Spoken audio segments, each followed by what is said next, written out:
Bienvenue sur l'Actu en tête.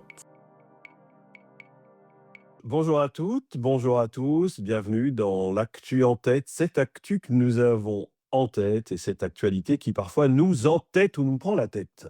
Comme chaque semaine, on prend le temps de s'arrêter sur un sujet d'actualité, de le regarder avec un peu de distance, de croiser les faits, de prendre du recul sur nos émotions et de regarder ce que la science, la psychologie peut nous aider à comprendre. Et pour ce faire, avec moi, Fabrice Pastor. Bonjour Fabrice. Bonjour, bonjour Didier, bonjour à toutes et à tous.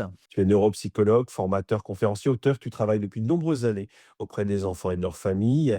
On essaye de faire un petit duo qui donne du discernement sur l'information. Eh bien écoute, oui c'est ça, on essaye chaque semaine. Je rappelle Didier Meyran que tu es journaliste, président de l'association Psychodon, commissaire général du Forum de la santé mentale et que durant toute ta carrière, tu as interviewé de très nombreux responsables politiques, des dirigeants économiques, des artistes, des figures publiques, toujours avec cette attention portée à l'humain derrière l'actualité brûlante. Alors, derrière l'actualité brûlante, nous tentons de prendre un peu de distance sur l'affaire Quentin, dramatique et triste, à Lyon le 14 février 2026. Quentin est mort à 23 ans après un affrontement, une agression collective avec une enquête qui semble s'orienter vers un homicide volontaire et des suspects identifiés. Notre analyse, Fabrice, ne remplace aucunement l'enquête judiciaire. On n'en a pas du tout le projet ni la compétence. Et nous essayons juste de mieux comprendre des mécanismes sans, les atténuer. Alors d'abord, je voudrais vous redire que l'ensauvagement, c'est un terme biologique à la base, hein. C'est un territoire désert ou déserté pour des tas de raisons, souvent environnementales ou sociétales, que l'on va réensauvager, replanter, ramener des animaux. Et ce terme, il a été popularisé par des personnalités, politiques, notamment, Gérald Darmanin, ministre de l'Intérieur, qui a dénoncé un ensauvagement de la société française.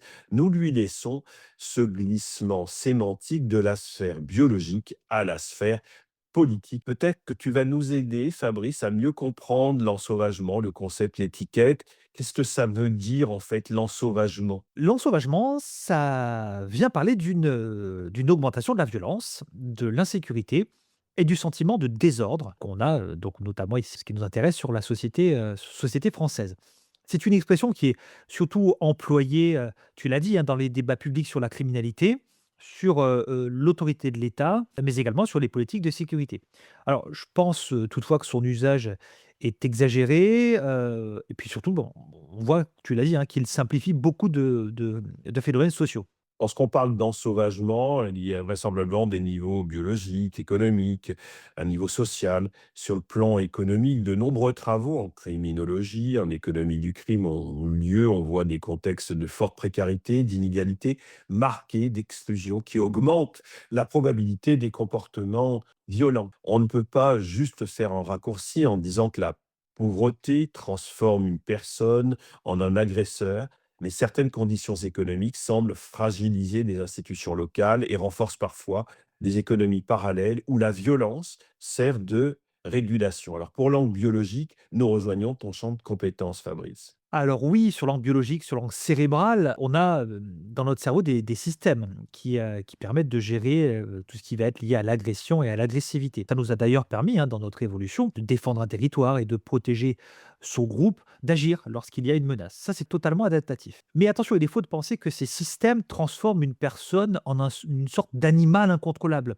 La violence humaine ne vient pas d'un cerveau animal et encore moins d'un cerveau reptilien. Je précise cette fausse croyance qu'on retrouve beaucoup dans les stages de développement personnel et sur les réseaux sociaux. Nous n'avons pas un cerveau reptilien. Ça, c'est un neuromythe. Peut-on l'évoquer sur le plan comportemental et spécifiquement sur l'angle social?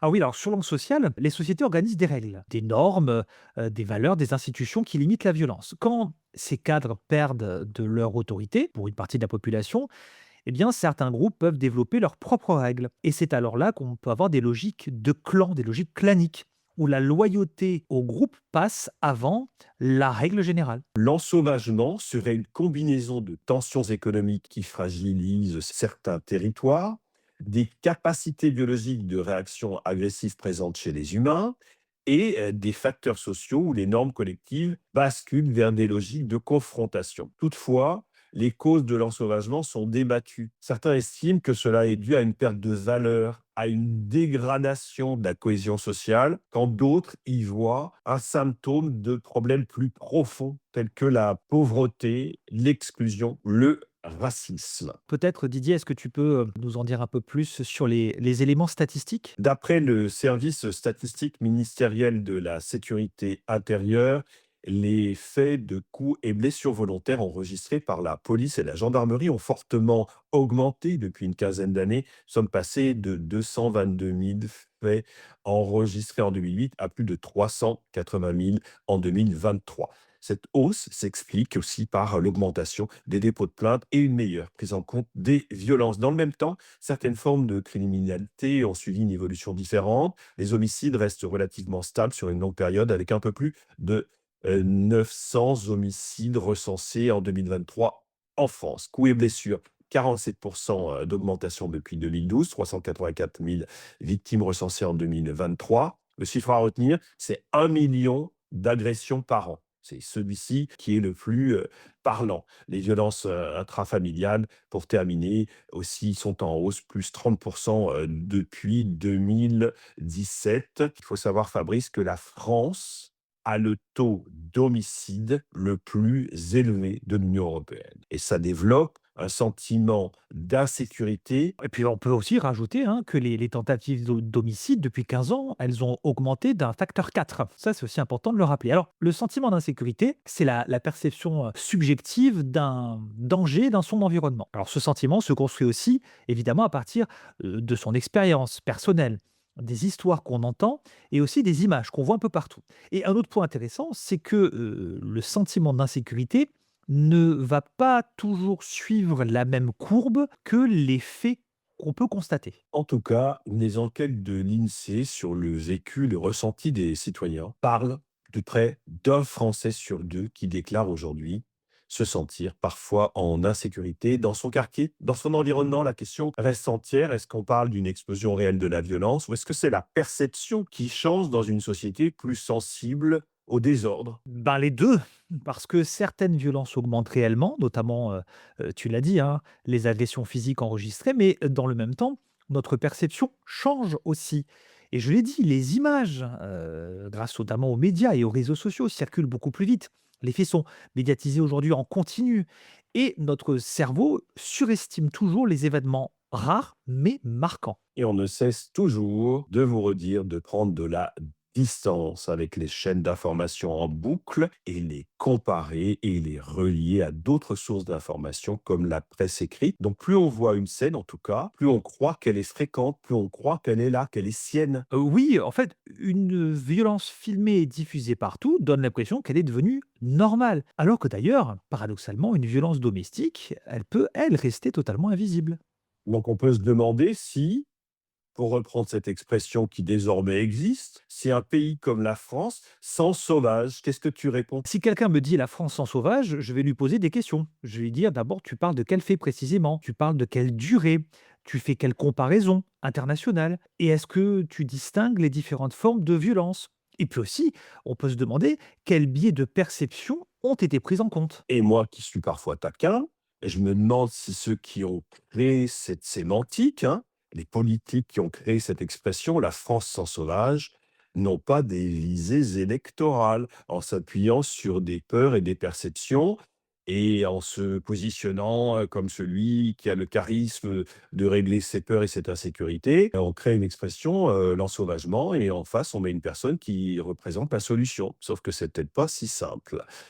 Le ressenti, lui, en tout cas, il est très fort. Beaucoup de personnes, parmi nous, même dans nos villages, et je suis frappé dans le village dont je suis originaire, on a l'impression que la violence, elle est là, très nombreuse, quasi omniprésente. Et donc, beaucoup de gens ont l'impression d'une explosion. Et là, je te cite un biais cognitif, c'est l'heuristique de disponibilité. C'est un mode de raisonnement qui nous dit que plus un événement est émotionnel, et plus il est facile à rappeler. Plus il est facile à rappeler, plus on a l'impression qu'il est fréquent. Donc, sur les réseaux sociaux, par exemple, une scène qui est filmée, qui est répétée, qui est partagée des centaines, des dizaines de milliers de fois, qui est commentée en boucle, ça va créer une sorte de disponibilité mentale maximale. Mais est-ce que c'est de nature à faire considérer qu'une scène filmée, fût-elle fausse, devienne notre réalité, voire notre vérité? Et oui, des fois, il peut y avoir comme ça une difficulté de cloisonnement. Quand on a une scène qui est répétée de multiples fois, on peut avoir le sentiment qu'elle est présente. Et donc, il faut faire attention, et tu le rappelais justement à juste titre tout à l'heure, il ne faut pas hésiter à croiser les informations, parce que parfois, on a malheureusement des scènes qui sont partagées, très émotionnelles, pour lesquelles ce sont des deepfakes. Alors, quand l'homme est au sol et que cela continue, point d'exclamation. Ce jeune Quentin, il est au sol, en posture faible, et que ça va continuer la violence.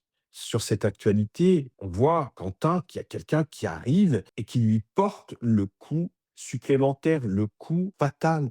Mais qu'est-ce qui se passe dans sa tête? Qu'est-ce qui se passe dans notre tête dans ces situations-là? Il y a plusieurs choses, il y a plusieurs mécanismes. Il y a d'abord un premier mécanisme qu'on appelle la diffusion de responsabilité. Simplement, lors d'un événement, plus on est nombreux, plus chacun peut se sentir, entre guillemets, «parmi d'autres» et ce qui fait que la responsabilité personnelle va se diluer. Le deuxième point, c'est la désindividualisation. L'anonymat et la fusion dans le groupe, finalement, ça va un petit peu réduire les freins, ça va réduire notre inhibition à certains, actes, à certaines choses que l'on pourrait faire. Et le troisième mécanisme, c'est l'activation émotionnelle.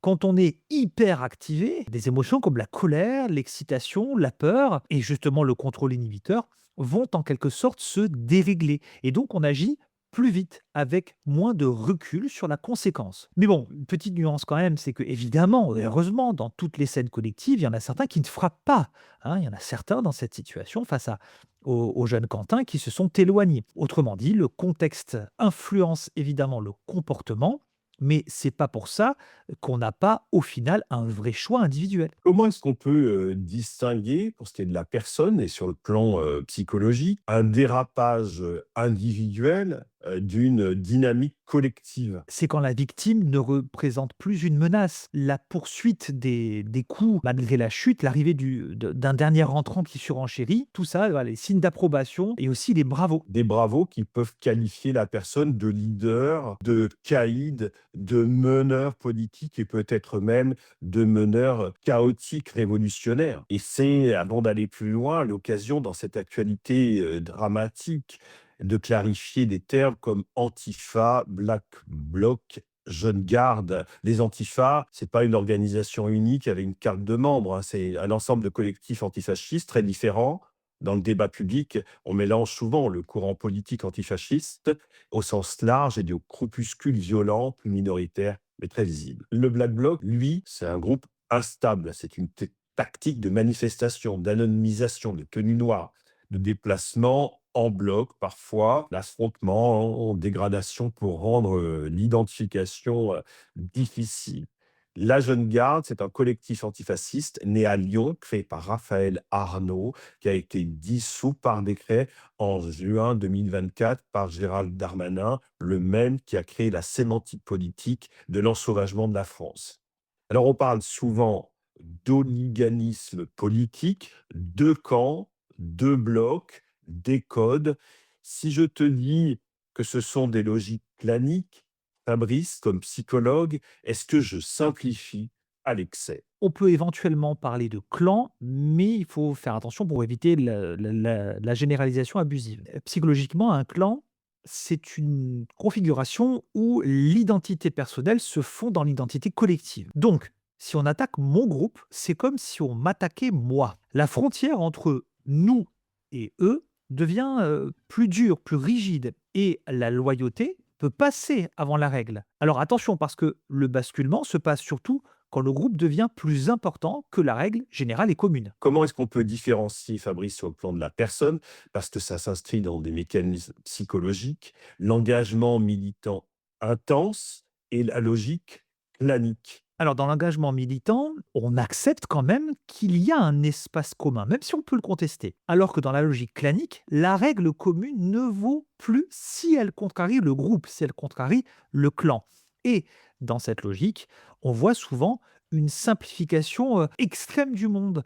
Il y a deux camps, c'est tout blanc ou tout noir, il n'y a plus de zone grise. À partir de quand la violence devient-elle un langage? La violence, dans certains cas, malheureusement, peut devenir un langage d'appartenance, de statut et de reconnaissance.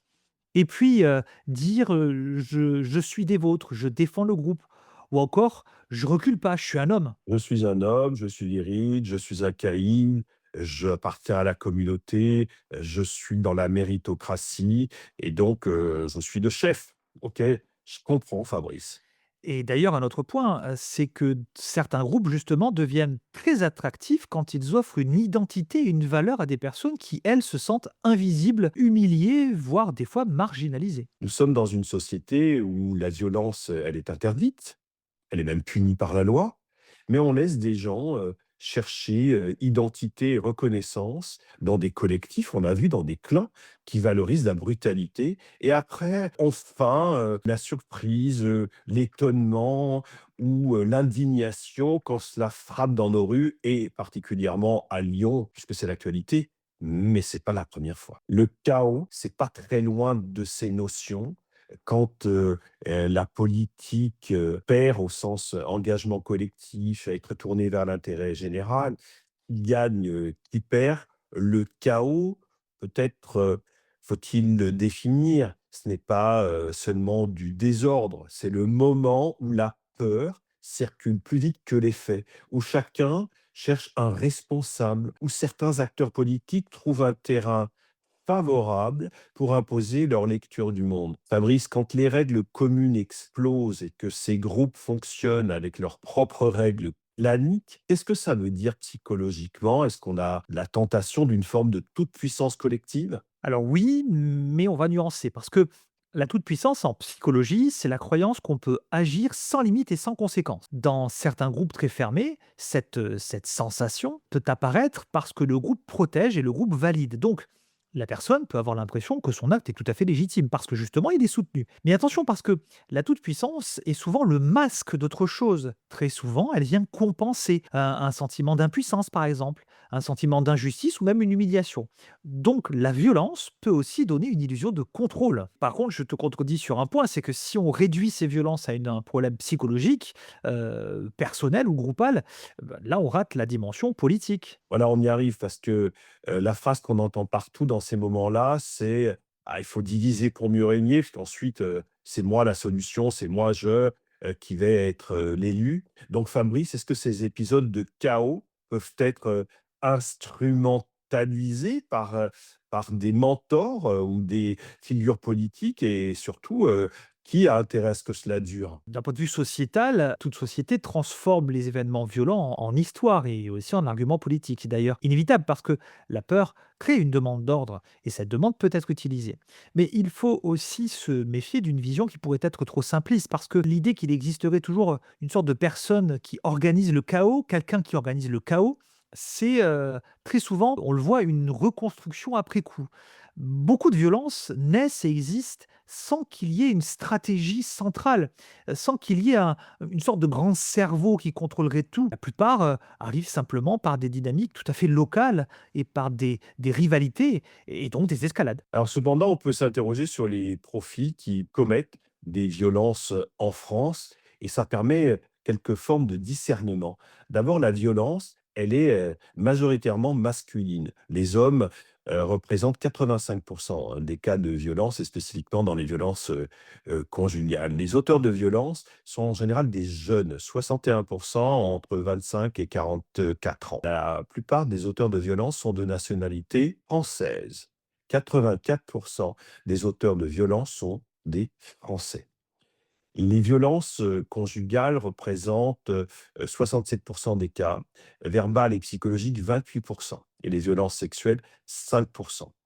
On a parlé tout à l'heure des homicides, c'est 1 million d'homicides, par an. Avec ces chiffres, Fabrice, dans l'histoire politique, on voit bien qu'il y a des liens à faire avec la peur, hein, qui peut rester un outil, redoutable et efficace. On le voit aujourd'hui en Iran, lorsque, des scènes violentes persistent dans l'espace public, on finit peut-être par se dire quelque chose de plus profond. La représentation même de la société est mise en question. Quand la violence devient, comme tu l'as dit, omniprésente dans le débat public, elle joue sur la perception collective.